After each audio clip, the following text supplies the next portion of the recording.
श्रीमद् भगवत गीता यथारूप अध्याय 7 श्लोक संख्या 10।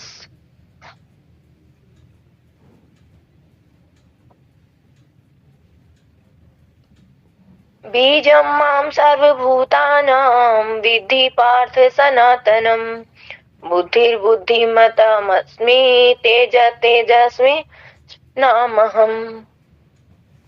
शब्दार्थ बीजम बीज, माम मुझको, सर्वभूतानां समस्त जीवों का, विद्धि जानने का प्रयास करो, पार्थ हे प्रथापुत्र, सनातनम आदि शाश्वत, बुद्धि बुद्धि, बुद्धिमताम बुद्धिमानों की, अस्मि हूँ, तेज तेज, तेजस्वी नाम तेजस्वियों का, अहम मां। हिंदी अनुवाद है। हे प्रथापुत्र, यह जान लो कि मैं समस्त जीवों का आदि बीज हूँ, बुद्धिमानों की बुद्धि तथा समस्त तेजस्वियों का पुरुषों का तेज हूँ।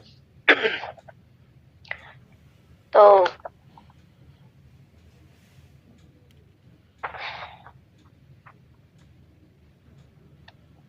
यहाँ पे भगवान, जैसे हम पढ़ रहे हैं भगवत गीता, तो इसमें जैसे 7वें श्लोक से ही भगवान बता रहे हैं कि जिस प्रकार मोती धागे में गुथे रहते हैं, उसी प्रकार सब कुछ मुझ पर ही आश्रित है।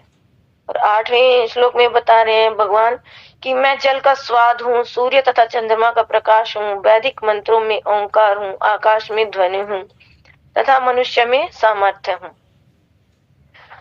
और 9वें में भगवान बता रहे कि मैं पृथ्वी की आद्य सुगंध तथा अग्नि की ऊष्मा हूँ, मैं समस्त जीवों का जीवन तथा तपस्वियों का तप हूँ। और इस श्लोक में जैसे भगवान बता रहे हैं कि ये जान लो कि मैं समस्त जीवों का आदि बीज हूँ। तो यहाँ पे भगवान बता रहे हैं कि कोई ये ना सोच ले कि ना मैं करने वाला हूँ ना। तो भगवान यहाँ पे बता रहे कि सर्वस्य अहम सर्वस्य प्रभव, जैसे भगवान बताते भी हैं ना 10वें अध्याय के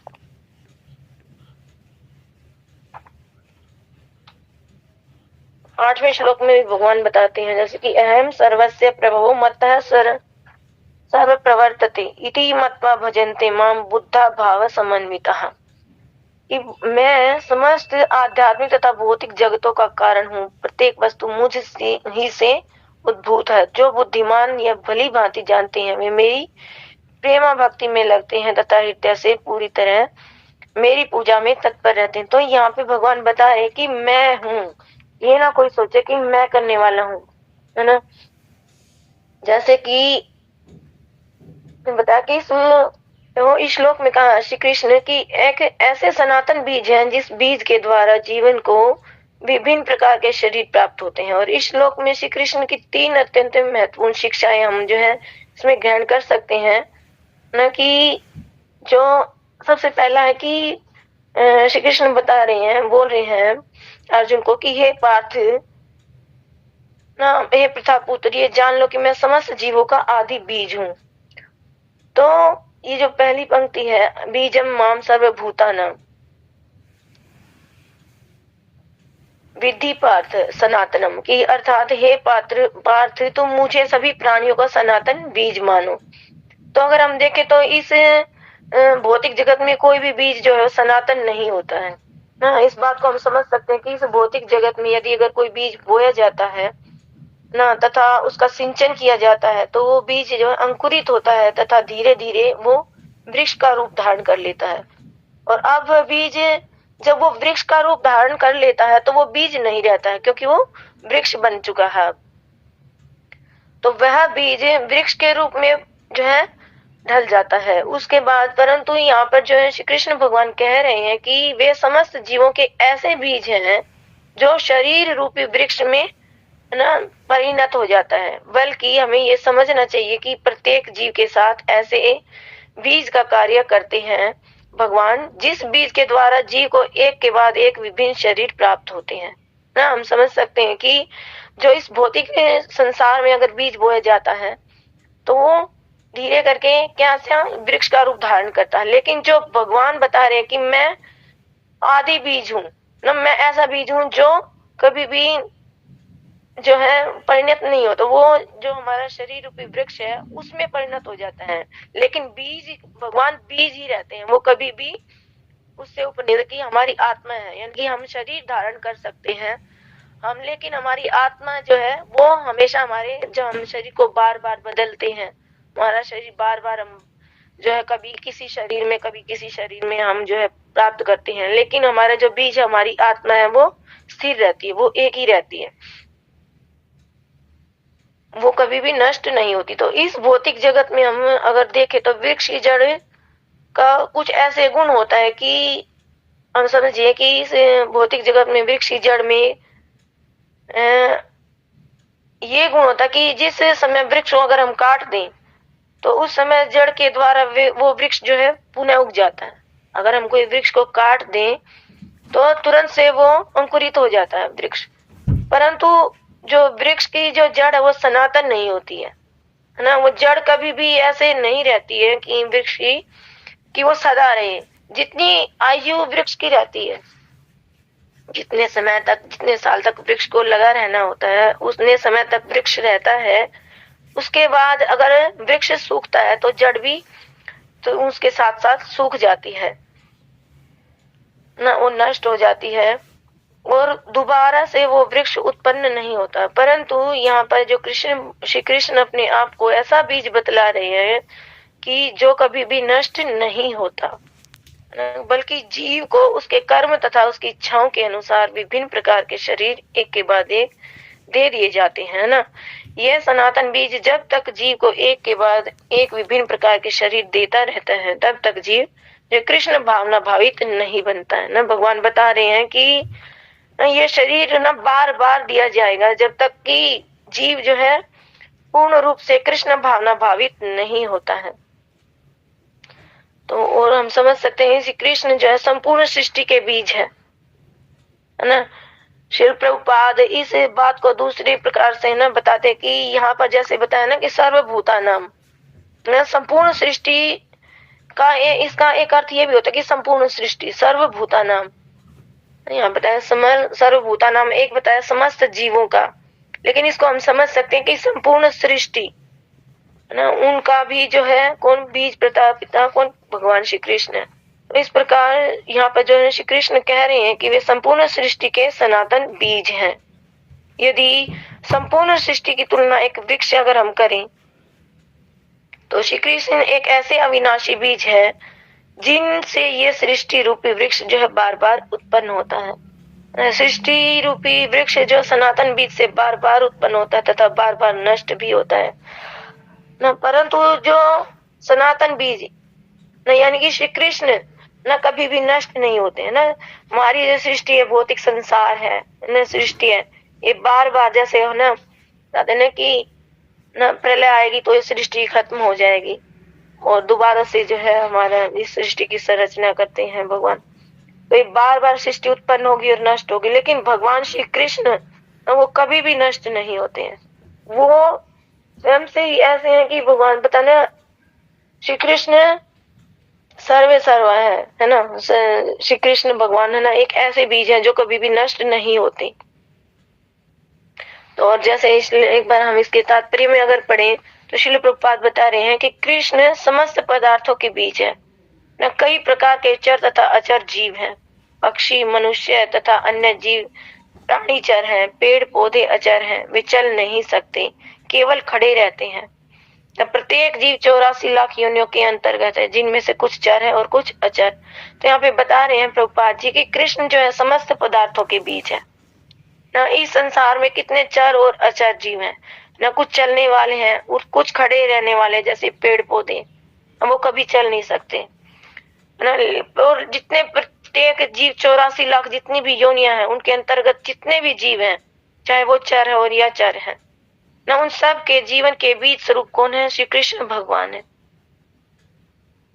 जैसा कि वैदिक साहित्य में कहा गया है, ब्रह्म या परम सत्य वह है जिसके प्रत्येक वस्तु उद्भूत है। जैसा कि वैदिक साहित्य में जितने भी हम साहित्य वैदिक जो हमें वेद पुराण साहित्य में मिले हैं उनमें क्या कहा गया है कि ब्रह्म या परम सत्य वह है जिससे प्रत्येक वस्तु उद्भूत है, जिससे यहाँ पे ब्रह्म और परम सत्य किसको, भगवान श्री कृष्ण को बताया गया है, जिससे प्रत्येक वस्तु उद्भूत है। कृष्ण परम ब्रह्म या परमात्मा है। ब्रह्म तो निर्विशेष है, किंतु पर ब्रह्म साकार है। निर्विशेष ब्रह्म साकार रूप में आधारित है, यह भगवत गीता में कहा गया है। ब्रह्म तो निर्विशेष है, किंतु पर ब्रह्म साकार है। जो निर्विशेषवादी हैं वो भगवान को क्या समझते हैं, वो कि भगवान है, लेकिन वो भगवान को निराकार समझते हैं कि भगवान का कोई भी आकार नहीं है। लेकिन यहाँ पे प्रभुपाद बता रहे हैं कि किंतु पर ब्रह्म तो साकार है, उनका आकार है। निर्विशेष ब्रह्म साकार रूप में आधारित है, यह भगवद गीता में कहा गया है। अतः आदि रूप में कृष्ण समस्त वस्तुओं के उद्गम है, वे मूल है। जिस प्रकार मूल सारे वृक्ष का पालन करता है, उसी प्रकार कृष्ण मूल होने के कारण इस जगत के समस्त प्राणियों का पालन करते हैं। इसकी पुष्टि वैदिक साहित्य में कठोपनिषद 2.2.13 में हुई है। नित्यो नित्य नाम चेतनाम श्वेत नानाम एको बहुनाम यो विदति कामान। वे समस्त नित्यों के नित्य हैं, वे समस्त जीवों के परम जीव हैं और वे ही समस्त जीवों का पालन करने वाले हैं। मनुष्य बुद्धि के बिना कुछ नहीं कर सकता और कृष्ण भी कहते हैं कि मैं ही समस्त बुद्धि का मूल हूँ। जब तक मनुष्य बुद्धिमान नहीं होता, वह भगवान कृष्ण को नहीं समझ सकता। अगर हम भगवत गीता को अगर देखें तो श्रील प्रभुपाद ने जितने भी तात्पर्य दिए ना, उनमें इतना सुंदर से हर एक श्लोक को समझाया है ना। जैसे अभी हम इस श्लोक में आया है कि ये जान लो कि मैं समस्त जीवों का आदि बीज हूँ ना, और बुद्धिमानों की बुद्धि तथा समस्त तेजस्वी पुरुषों का तेज हूँ। लेकिन अब जैसे गीता मैराथन चला हुआ, अगर हम किसी को गीता के लिए बोलते ना, जैसा कि कोई कुछ बोलता है, कोई हमें कुछ कमेंट करता है, कोई कुछ करता है ना। जैसे कि अभी 2-3 दिन पहले हम गए थे तो वहां पे उन्होंने बोला कि क्या भगवत गीता करेगी, है ना। हमें जब तक हम कुछ नहीं करेंगे ना, कौन भगवान करने वाला। हमें खुद कुछ करना है। हम अपने आप से मेहनत करेंगे तो हम मेहनत करेंगे तो कुछ कमाएंगे, कुछ खाएंगे। तो अगर हम देखें तो क्या हम भगवान के बिना कुछ भी मेहनत कर सकते हैं? अगर भगवान हमें ना दे हाथ ना, अगर ये जो हम आज जो हम चल रहे हैं, हम सब कुछ कर रहे हैं, सब कुछ कर पा रहे हैं, तो क्या हम ये भगवान की कृपा हमारे ऊपर नहीं है? भगवान का दिया हुआ हमारे पास नहीं है ना। सब कुछ तो भगवान अगर देते हमें तो हम कुछ कर पाते हैं। क्या हम ये सोचे कि हम कर लेंगे, है ना, मैं करने वाला हूँ, मैं ये कार्य करूंगा तो ये कार्य होगा। लेकिन क्या जब तक भगवान हमें बुद्धि नहीं देंगे या हमें भगवान हमें ये शक्ति नहीं देंगे, जितना इसमें बताया गया है कि समस्त तेजस्वी पुरुषों का तेज में हूँ और बुद्धिमानों की बुद्धि में हूँ, जब तक भगवान ये बुद्धि ना दे तो क्या हम ये कार्य कर सकते हैं? कोई भी कार्य कर सकते हैं? या जो हमें शरीर जो हमारा चलायमान है, क्या ये हमारा चलायमान शरीर जब तक हम अगर चाहें तो ये हो सकता है क्या, है ना। एक वैज्ञानिक ना, उसने कितनी खोज की है, हम समझ सकते कि कितना वो हर एक चीज का उसमें लगा हुआ है ना। लेकिन क्या वो बुद्धिमान है? वैज्ञानिक को हम बुद्धिमान बोल सकते हैं ना। बुद्धिमान हम किसको बोल सकते हैं? बुद्धिमान हम उनको बोल सकते हैं कि जो ये जाने कि मैं कौन हूँ, ये समझने का प्रयास करे कि मैं कौन हूँ, या मेरा ये जो शरीर चल रहा है ये किस वजह से चल रहा है ना, ये मेरी आत्मा क्या है ना, भगवान कौन है ना। जब तक हम ब्रह्म की जिज्ञासा ही नहीं करेंगे ना, तो हमारा ज्ञान भी अपूर्ण है, हमारी बुद्धि भी अपूर्ण है। और हम सोच लेते हैं कि वैज्ञानिकों ने ये कार्य किया।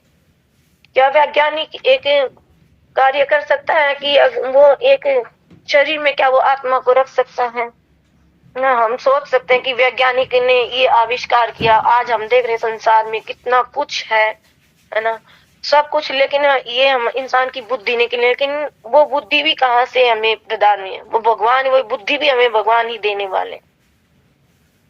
हम ये सोच ले कि मैं बुद्धिमान हूँ, मैं ये कार्य कर सकता हूँ, लेकिन जब तक भगवान ना चाहे भगवान ऐसी बुद्धि हमें तभी देंगे जब हम कुछ भगवान के न प्रयास करें। भगवान, हम जब तक कृष्ण भावना भावित नहीं होंगे तब तक ये बुद्धि हमारी ना बेकार है। तो यहाँ पे बताया गया जैसे कि श्री कृष्ण जो है समस्त पदार्थों के बीज और कई प्रकार के चर तथा अचर जीव जो है पक्षी, पशु, मनुष्य तथा अन्य सजीव प्राणी चर है और पेड़ पौधे अचर हैं और वे चल नहीं सकते और केवल खड़े रहते हैं ना। प्रत्येक जीव 84 लाख योनियों के अंतर्गत है और जिनमें से कुछ चर और अचर हैं। किंतु इन सब के जीवन के बीच स्वरूप कौन है? भगवान श्री कृष्ण। इतनी 84 लाख योनियां इस संसार में, उन सब के बीज प्रदा कौन है? पिता हमारे भगवान श्री कृष्ण ना। तो श्री कृष्ण की अगर हम देखें कि श्री कृष्ण की पूजा से ही हम जो है सभी प्राणियों की पूजा हो जाती है ना। यहाँ पर ये अगर हम समझ सकते हैं कि श्री कृष्ण संपूर्ण सृष्टि के बीज है तथा संपूर्ण सृष्टि के मूल भी है ना। उनकी जड़ भी कौन है? भगवान श्री कृष्ण है। तो इस भौतिक जगत में जिस समय बीज से वृक्ष बनता है ना, उस समय वो क्या ना बीज नहीं रहता, बल्कि बीज के स्थान पर वो क्या बन जाता है? वो जड़ ना, जड़ बन जाती है। परंतु कृष्ण एक ऐसे बीज है कि जो कभी भी परिवर्तित नहीं होते ना। इसीलिए श्री कृष्ण को ही संपूर्ण सृष्टि का हम बीज बताते हैं ना। भगवान जो है संपूर्ण सृष्टि के बीज है, तो उन्हें संपूर्ण सृष्टि का मूल भी कहा जाता है ना। तो भगवान जो है संपूर्ण सृष्टि की जड़ भी है। तो हम देखें तो भागवतम में भी बताया गया है कि जिस प्रकार वृक्ष को के जड़ को अगर हम सींचे तो वृक्ष के तने तथा शाखाएं स्वतः ही जो है सिंचित हो जाते हैं ना, स्वतः ही वो हरे भरे हो जाते हैं, पोषित होते हैं, है ना। तो उसी प्रकार अगर हम श्री कृष्ण की पूजा करें तो सभी जैसे देवी देवता ना जितने भी और हैं, हम जिनको भी प्रसन्न करने का प्रयास करते हैं, सभी स्वतः ही प्रसन्न हो जाते हैं। तो संपूर्ण सृष्टि श्री कृष्ण पर ही आधारित है। अगर हम देखें तो जैसे ना ये श्लोक है ना 7वें अध्याय का, ये 7वां श्लोक, उसमें भी भगवान कहते हैं कि मैं उन्हीं पर सब कुछ जो है, भगवान पर ही सब कुछ उसी प्रकार आधारित है जिस प्रकार धागे में मन के आधारित होते हैं ना। 7वें श्लोक में भी जैसे भगवान ने बताया ना कि जिस प्रकार माला धागे में गुथी रहती है, उसमें जितने फूल होते हैं नहीं, संसार के भौतिक संसार के सभी जीव ना वो उस फूल के बराबर है, और वो जो धागा है वो भगवान श्री कृष्ण है ना। तो यहाँ पे भी जैसे ना भगवान श्री कृष्ण कह रहे हैं कि वही संपूर्ण सृष्टि के बीज है, तो इसका भी अर्थ यही है ना कि जिस प्रकार धागे का आकार कितना सूक्ष्म, कितना पतला होता है, और जितने भी उस माला के अंदर जितने मनके हैं, उन मनके के अंदर जो फूल की माला है, मनके की माला है, उसके अंदर वो धागा दिखाई नहीं देता है। उसी प्रकार जो श्री कृष्ण भगवान है वो इतने छोटे आकार के, इतने सूक्ष्म बीज हैं तथा जो है संपूर्ण इस विराट जो जगत है उन्हीं श्री कृष्ण पर आधारित है ना। जिस प्रकार मनकों के साथ धागा नहीं दिखाई देता ना, उसी प्रकार ना श्री कृष्ण बीज के रूप में दिखाई कभी भी नहीं देते, है ना। परंतु ये जो संसार है, ये क्या है? ये जगत है, ये श्री कृष्ण पर ही आधारित है। तो यहाँ पर भी श्री कृष्ण भगवान कह रहे हैं कि जिस प्रकार धागे पर सभी मन के आधारित होते हैं, उसी प्रकार श्री कृष्ण पर, भगवान पर ही सभी जीव जो है आधारित है।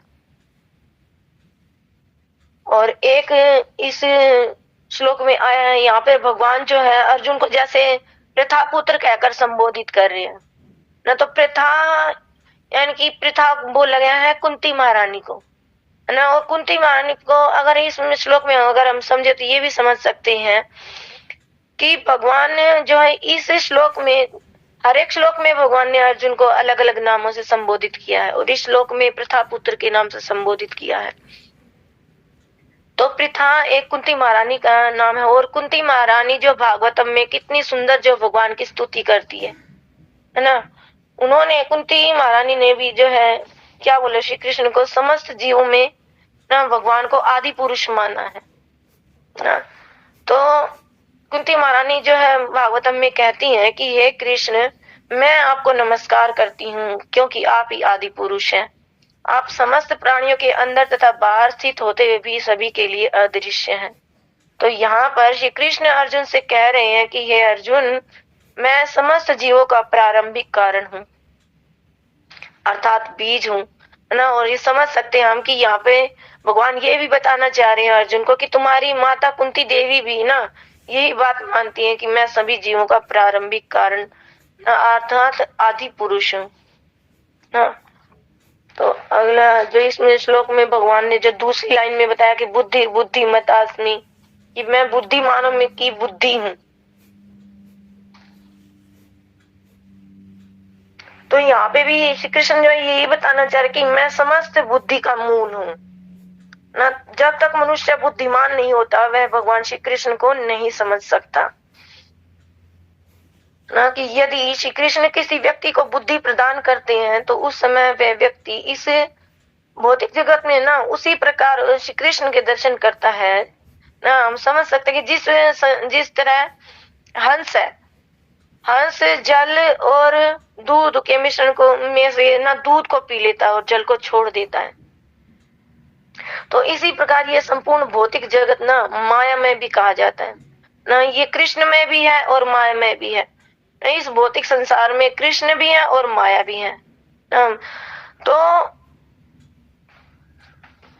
जिस तरीके से ना हंस दूध और पानी को अलग कर देता है ना और दूध को पी लेता है, उसी प्रकार जो बुद्धिमान व्यक्ति होता है वो इस भौतिक संसार से अटैच ना होकर भगवान श्री कृष्ण से अटैच होता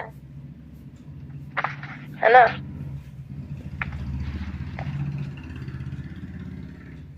और वो क्या करता है कि इसे माया की सेवा ना करके है ना और श्री कृष्ण की सेवा करता है ना। परंतु श्री कृष्ण जिस व्यक्ति को बुद्धि प्रदान करते हैं ना वो व्यक्ति इस जगत में प्रत्येक स्थान पर श्री कृष्ण की ही सेवा करता है और माया की सेवा नहीं करता। तो भगवत गीता के 10वें अध्याय के 10वें श्लोक में भी भगवान श्री कृष्ण कहते हैं कि तेषां सतत युक्तानां भजतां प्रीति पूर्वकं ददामि बुद्धि योगं तं येन मामुपयान्ति ते। कि जो प्रेम पूर्वक मेरी सेवा में निरंतर लगे रहते हैं उन्हें मैं ज्ञान प्रदान करता हूँ जिसके द्वारा वे मुझ तक आ सकते हैं। तो श्री कृष्ण कितना सुंदर यहाँ पे भगवान बता रहे हैं कि जो प्रेम पूर्वक मेरी सेवा में निरंतर लगे रहते हैं मैं उन्हें ज्ञान प्रदान करता हूँ और बुद्धि प्रदान करता हूँ ना।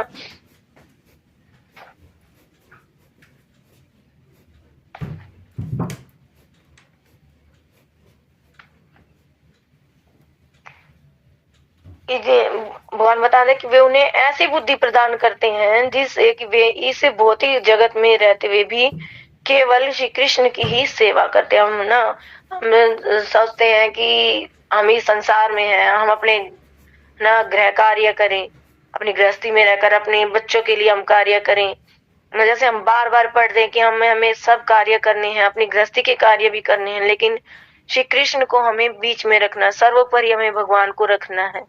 हमें सारे कार्य करते हुए जो है श्री कृष्ण भगवान को की ही सेवा करनी है। हमें जैसे हम बार बार पढ़ रहे हैं कि हमें अगर गृह कार्य करने हैं, झाड़ू लगाना, तो हमें ये सोच के करना है कि हम अपने घर को साफ करना है जिसमें भगवान विराजमान हो ना। हमें अपने घर को स्वच्छ रखना है ताकि भगवान श्री कृष्ण प्रसन्न हो। हमें हर एक कार्य करने हैं लेकिन भगवान की प्रसन्नता के लिए, भगवान को बीच में रखने के लिए, बीच में रखकर। तो जो ऐसा करता वो श्री कृष्ण तथा माया के मिश्रण में जो है श्री कृष्ण भगवान को जो है ग्रहण कर लेते हैं तथा माया को वो छोड़ देते हैं। ऐसे सामान्य लोग ना अगर हम देखें तो कोई भी लोग ऐसे हैं कि वो सोचते हैं कि हम देश की सेवा करें, अपने घर की सेवा करें, हम किसी और अपने बड़े बूढ़ों की सेवा करें। जैसे हम अभी गीता वितरण के लिए जाते तो बहुत से लोग बोलते भी हैं कि सबसे बड़ा धर्म तो अपने माँ बाप की सेवा करो, बस वही सबसे बड़ा धर्म है। जरूरी नहीं है भगवत गीता पढ़ो या भगवत गीता लो या उसको बांटो, कुछ तुम ये कार्य क्यों कर रहे हो वो बोलते कि सबसे बड़ा धर्म तो अपने माता पिता की सेवा है, माता पिता की सेवा करो, वो धर्म करो। लेकिन हम देखें तो सबसे बड़ी सेवा क्या है ना, भगवान की इस हम अगर ये जो अभी गीता मैराथन चला हुआ है, इसमें अगर हम गीता वितरण करते हैं तो ये भी इस भगवान बोलते हैं 18वें अध्याय में, जो मेरे इस ग्रंथ को बांटता है ना किसी दूसरे तक लेके जाता तो मुझे वो सबसे प्रिय है, और इससे प्रिय मुझे ना तो कोई है और ना कभी होगा। तो लेकिन हमें ऐसे किसी को समझा कैसे सकते हैं, है ना, जो जिसके अंदर यहाँ पे भगवान यही श्लोक में बोल रहे हैं कि बुद्धिमान कौन है, वही है जो ये समझ सके कि भगवान कौन है। हम उनको बुद्धिमान नहीं बोल सकते कि जो ये बोलते कि है ना सबसे बड़ा तो धर्म यही है कि बस माँ बाप की सेवा करो ना, माँ बाप की सेवा हमें करनी है, वो हमारा धर्म है। लेकिन सर्वोपरि धर्म क्या है, हमें भगवान की सेवा में हमेशा निरंतर प्रयास करते रहना है और भगवान की सेवा में तत्पर रहना है।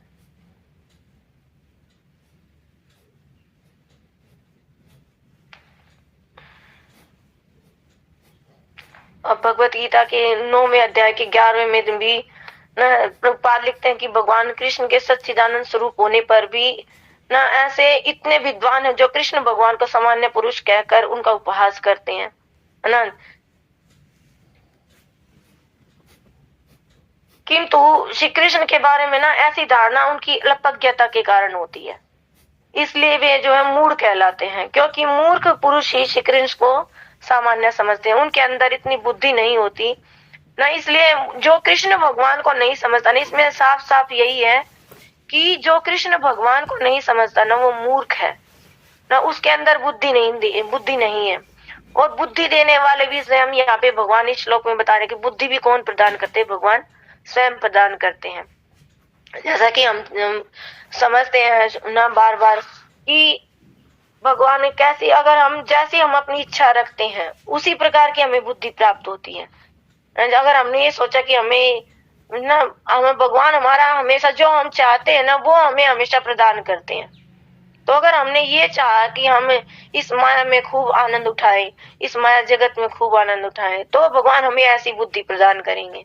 लेकिन अगर हमने चाहा कि हम भगवान की तरफ चले, हमें ऐसा है कि प्लेटफॉर्म इतना सुंदर मिला है कि हम जो है इस इस्कॉन से जुड़े हैं और प्रभुपाद की शिक्षाओं को समझने का प्रयास कर रहे हैं और ग्रहण करने का प्रयास कर रहे हैं, तो ऐसी बुद्धि भी किसने हमें दी है, भगवान ने ही स्वयं हमें दी है, क्योंकि हमने ऐसे चाहा है।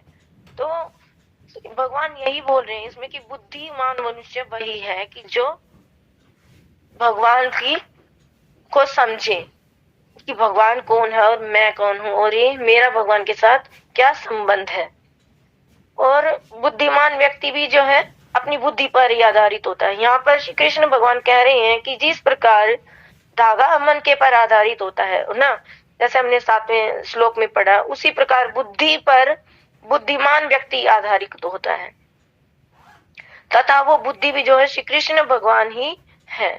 इस प्रकार बुद्धिमान व्यक्ति उसी प्रकार श्री कृष्ण पर आधारित होता है ना, कि जिस प्रकार मन का धागे पर आश्रित होता है और जिस तरह धागे से मन का अलग हो जाता है ना, उसी तरह, और अगर धागे से मन का अलग हो गया तो कहीं गिर गया, हमें पता नहीं चलता कि मन का कहाँ गया, है ना। तो उसी तरह बुद्धिमान व्यक्ति अगर श्री कृष्ण से अलग होता है तो हमें ये समझना चाहिए कि वो भव समुद्र में डूब जाता है। वो अगर हम कृष्ण से अलग होने का प्रयास करेंगे तो क्या हमारा अस्तित्व है, कुछ भी नहीं है ना। तो यहाँ पर इसमें जैसे बताया कि मैं जो भगवान बता रहे कि मैं तेजस्वियों में न तेजस्वी पुरुषों का तेज हूँ, तो हमें समझना चाहिए कि तेजस्वियों में तेज कौन है, भगवान स्वयं है न। श्लोक के जैसे न अगले शब्द जैसे इसमें बताया कि तेजा तेजस्वी नाम अहम, कि मैं तेजस्वियों का तेज हूँ।